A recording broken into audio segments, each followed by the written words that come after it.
Besides the pass rush, the Green Bay Packers have a cornerback problem, and they really need to figure out what they should do with Jaire Alexander. With growing frustrations between the Packers organization and Jaire Alexander's inability to stay healthy for the whole entire season, especially the past few seasons, they need to come up with a few options for him prior to the 2025 NFL season.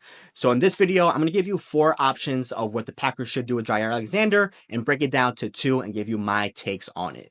Now, the first option of what the Packers should do with Jaire Alexander is releasing him post June 1st. They'll be having a dead money of $7.8 million in 2025, 2026, and $2.3 million in the void contract year. But they'll also have cap savings of $17 million in 2025 and $19.5 million in 2026. This is a viable option of what the Packers can do for Jaire Alexander, especially with the frustrations between the organization and his ability not to stay healthy the past few seasons. This is an option where I feel like both parties cannot agree on restructuring their contract, and the Packers are just completely done with Jaire Alexander and do not want anything in return, which I do think that is a bit silly to kind of go this route and just releasing him like that, unless the frustrations are really bad. But in my personal opinion, I still think there is some type of trade value for Jaire Alexander if the Packers are willing to move on. But the Packers can release him post June 1st. They'll have that dead money of $7 million in change in the next few years, but increased cap savings in the next few years. But me personally, I think this is last case scenario if things are really bad between the Packers organization and Jaire Alexander, and the Packers kind of want to cut ends and just don't want anything in return. But that is an option, releasing Jaire Alexander post June 1st.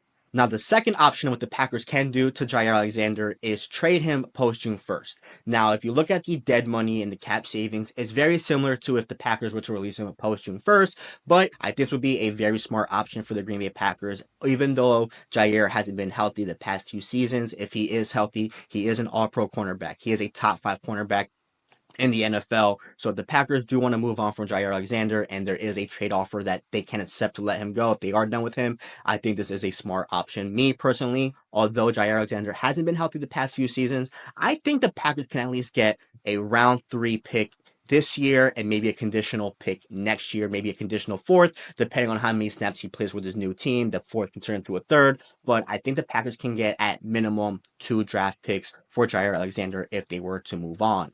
The Packers really do need to figure out a concrete plan if they really want to let Jaire Alexander go to a different team or not have him come back. Because if the Packers do let Jaire Alexander go and they don't have a concrete plan, this is going to be a very uninspiring cornerback room for the Green Bay Packers, especially if they want aspirations to win Super Bowl. But the Packers really need to have a concrete plan if they're going to go this route of not having Jaire back on the team and trading him. Maybe the Packers can flip those draft picks and get an elite edge rusher, or flip those picks and get a cornerback from a different team. But this is an option what the Packers can do. I think the Packers should at least think about trading him and get some type of draft capital back.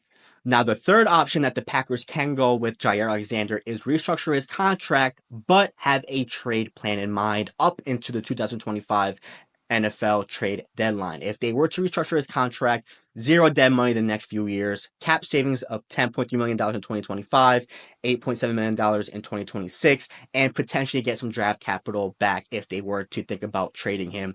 I think restructuring his contract is going to be a huge plan for this Green Bay Packers team. He hasn't been healthy the past few seasons. He is getting paid north of $20 million, and it's really hard to justify paying Jaire Alexander this much money and not having him play the majority of the season. So I do think that the smart option for the Green Bay Packers is at least at minimum restructure his contract, and if they're really done, trade him. So restructure his contract and think of a trade plan, maybe up until trade deadline. I think the Packers at the minimum should think about restructuring his contract. Last but not least, an option that the Packers do have with Jaire Alexander is restructuring his contract and have him come back for 1 more year. If Jaire were to leave, this cornerback room, like I said, is quite uninspiring with Carrington Valentine and Keyshawn Nixon as boundary cornerbacks. Can the Packers trust a rookie cornerback to come in and take Jaire's place and be that CB1?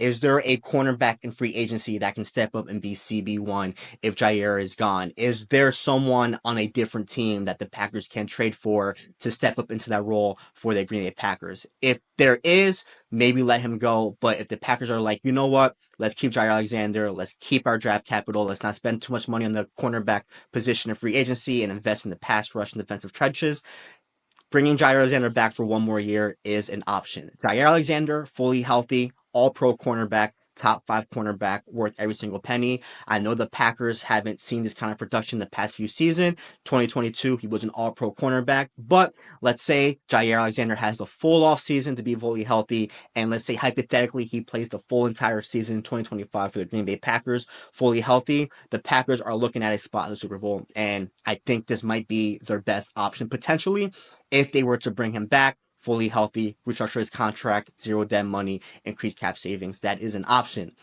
With that being said, the top 2 options that I see the Packers going with Jaire Alexander is 1, trading him. If you're trading Jaire Alexander, you're getting some type of draft capital back for letting him go. Maybe a round 3 this year and a conditional 4th next year. Maybe that might be too rich, but the Packers do love to hit in the middle of the draft. Maybe they could double dip at the cornerback position this year and see what they can do with next year's draft with that additional conditional pick. Or maybe get that type of draft capital from Jaire Alexander and flip those picks to either get an elite edge rusher, get an elite cornerback from a different team that doesn't see a bright future in their organization. But at minimum, get what you can for Jaire Alexander. Don't release him and get nothing back. And second, restructure his contract and bring him back for 1 more year. I understand he hasn't been healthy the past 2 seasons, but if he does take the full off season to get healthy and he does hypothetically play a full season for the Green Bay Packers, the Packers are looking at a spot at the Super Bowl if Jaire Alexander is fully healthy. Jaire Alexander gives this pass defense the best chance to shut down wide receiver ones. If you look at the free agency market for the cornerback position, there isn't anyone out there that can be at the caliber of a full healthy Jaire Alexander. If you look at the NFL draft, I don't think there is a cornerback, especially at where the Packers are picking at pick 23. I don't see that as a cornerback that's going to be able to step into that big role, and I don't like the uninspiring cornerback room of what the Packers have if Jaire is gone. So if the Packers can really move on from the frustrations, make Jaire Alexander restructure his contract and bring him back for 1 more year, I feel a lot comfortable with the Packers having Jaire Alexander, Keyshawn Nixon, and Carrington Valentine than having a rookie cornerback, Valentine Nixon, or seeing if the Packers can make a big splash move in free agency and trade and see what they can get in the quarterback position to fill in for Jaire Alexander. But with that being said, thank you so much for watching this video. If you enjoyed the content, give the video a thumbs up and comment below on which option you think the Packers should do with Jaire Alexander prior to the 2025 NFL season. Thank you so much and catch you guys next time.